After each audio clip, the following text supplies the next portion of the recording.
ఇంకొక విషయం, ఇప్పుడున్నటువంటి కాంగ్రెస్ పార్టీ ప్రభుత్వాన్ని కూడా మేము డిమాండ్ చేస్తూ ఉన్నాం.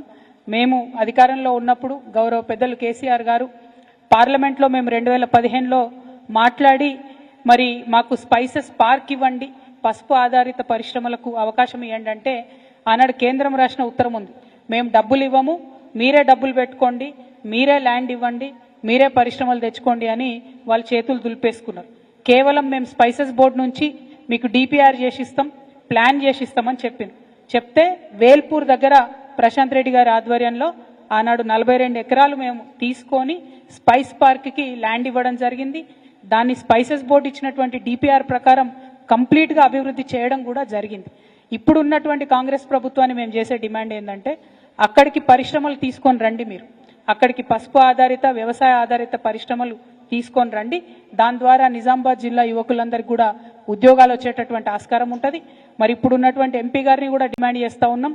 నేనేదో రైలు తెచ్చినా, నేను రైలు తెంగానే ధర డబుల్ అయింది, త్రిబుల్ అయింది అని చెప్పి మరి గాలి మాటలు మాట్లాడుతూ ఉన్నారు.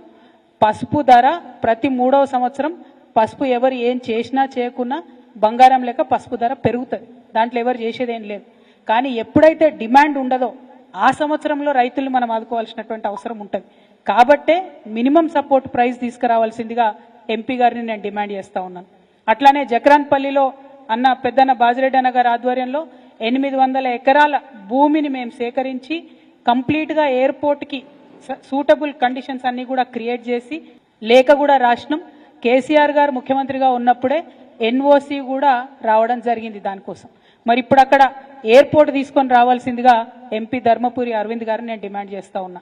ఎయిర్పోర్ట్ వస్తే పసుపు బాగుపడుతుంది, రైలు వస్తే పసుపు బాగుపడుతుంది అని అనేక మాటలు నిన్న తను ప్రెస్ మీట్లో చెప్పిండ్రు. వెల్కమ్ చేస్తూ ఉన్నాం మీ థింకింగ్ ప్రాసెస్ని, కానీ వాటిని పరిపూర్ణం చేయండి. కేవలం వాటిని ఎన్నికల హామీగా మిగిల్చి మరి జిల్లా రైతాంగాన్ని మోసం చేయొద్దు అని చెప్పి భారతీయ జనతా పార్టీని మేము డిమాండ్ చేస్తూ, మేము చేసినటువంటి ప్రతి ఒక్క ఎఫర్ట్ని కూడా మీకు దాదాపుగా 30 పైచిలకు డాక్యుమెంట్స్ ఉన్నాయి. మేము వివిధ ముఖ్యమంత్రులతోని తిరిగి తీసుకొచ్చినటువంటి ఉత్తరాలు, మేము బిల్డ్ చేసినటువంటి ప్రెషరు, దాంతోపాటు పార్లమెంట్లో ఆనాడే ఒక ప్రైవేట్ మెంబర్స్ బిల్లు కూడా మనం పెట్టడం జరిగింది. మరి దీంట్లో ఉన్నటువంటి అంశాలేవి కూడా ఇప్పుడు పసుపు బోర్డు ఏర్పాటు చేసిన దాంట్లో లేకపోవడం శోచనీయం. ఎందుకంటే స్థానికంగా ఉండేటటువంటి ప్రజాప్రతినిధులకు, అదేవిధంగా ఇతర రాష్ట్రాల్లో పండించేటటువంటి పసుపుకు సంబంధించినటువంటి ప్రజాప్రతినిధులందరినీ కూడా మరి ఖచ్చితంగా అందులో ఎక్స్ అఫిషియో మెంబర్స్గా చేయాల్సి ఉంటుంది. ఆ మెంబర్స్ చేయకపోవడం అన్నది కూడా కొద్దిగా దారుణం. మా అందరికీ కూడా పసుపు ప్రాంతాల్లో ఉండేటటువంటి ప్రజాప్రతినిధులందరికీ కూడా మరి అవకాశం ఇవ్వాలని చెప్పి కూడా ఈ సందర్భంగా డిమాండ్ చేస్తూ ఉన్నాను. పల్లె గంగారెడ్డి గారికి కంగ్రాచులేషన్స్ చెప్తా ఉన్నాము.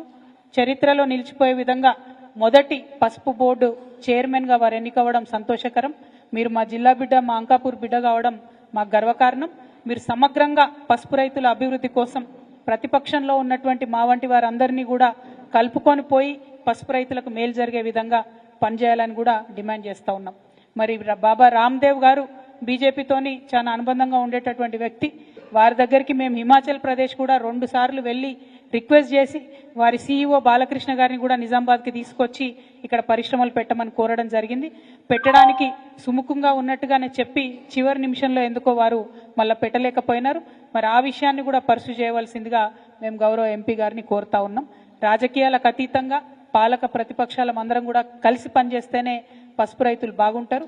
మరి ఆ విషయాన్ని మళ్ళొకసారి గుర్తు చేస్తూ పసుపుకు మద్దతు ధర తీసుకొని రావాలని చెప్పి, ఎయిర్పోర్ట్ని తీసుకొని రావాలని చెప్పి, అట్లానే పసుపు ఇంపోర్ట్స్ని, దిగుమతులను తగ్గించి వీలైతే మొత్తానికే బంద్ చేయాలని చెప్పి కూడా ఈ సందర్భంగా డిమాండ్ చేస్తూ